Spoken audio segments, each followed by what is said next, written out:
Today's topics from Breakingviews. Vekselberg's departure from RUSAL has political undertones. No great surprises there. And Spain's 3% 2013 deficit target remains challenging. I'm smirking because I can see Robert Cole with a surprised look on your face.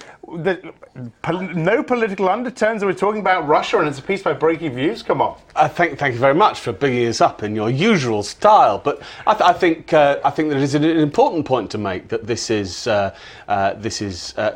the political undertones must not be forgotten about. At face value, this looks, hard on the heels of an election victory by Putin. It might look as if, there is a maturity coming to the corporate scene. That here is an underperforming company, which a change at the top is required, and that this is therefore an issue about corporate governance in a kind of vaguely kind of Western way. And now you're going to tell me that we're always anti-Russia, right? No, let's leave that. But what I was going to say is you've got Viktor Vekselberg, you've got Deripaska, you've got Prokhorov, all in the same game here. I mean, we can't possibly imagine there wouldn't be political undertones surely involved in this. Well, there are clearly political undertones, but I think our piece is saying something more than that, which is that there are, personal rivalries. Perhaps no surprise there either, but this is a long-running feud, if you like,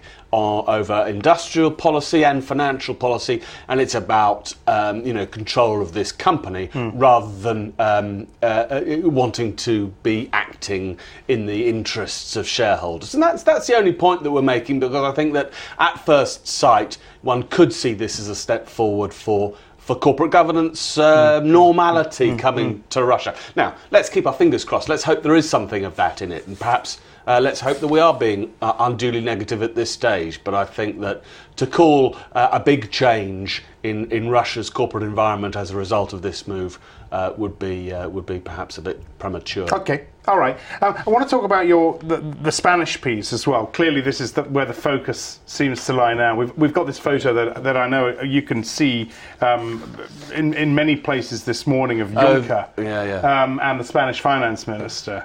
They don't look as if they're joking there either, do they? They are. About 2 seconds after that, they started laughing and hugging. Right. Which maybe tells the real story. The point here, the 2012 deficit, or they missed 2011, of course. 2012, they've made promises. Your columnist says focusing on that, though, misses the point. Why?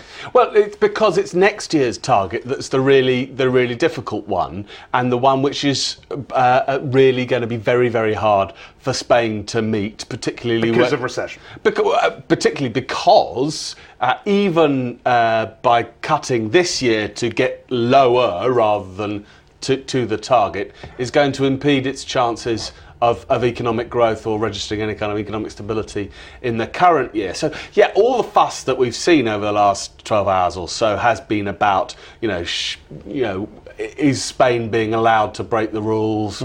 What kind of compromise is going on here? Isn't this sort of reminiscent of, the way the rules were bent way back when to allow Greece into the... It seems to us perfectly sensible that a compromise has been reached in terms of this year. It just wasn't going to make it.